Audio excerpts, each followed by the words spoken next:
ఉండాలి. ఇక చిన్నది అది ఆ చిత్రాంగి లెక్క ఉన్నది. ఎందుకంటే బజారు పొట్టు పోతుంటే గజ్జి కుక్కలు ఎట్లా మురుగుతాయో అదో గజ్జి కుక్క అనుకుంటా. ఏదో ఖర్చు ఉన్నది అమ్మతోడు ఏందో ఉంటాను మంత్రి.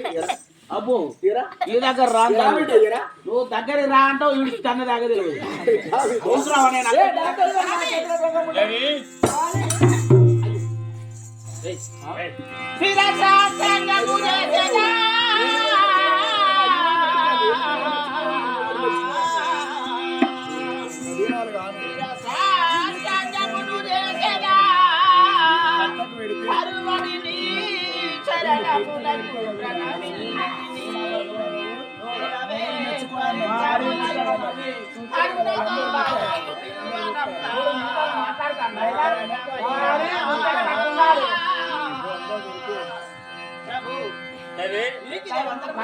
శుభం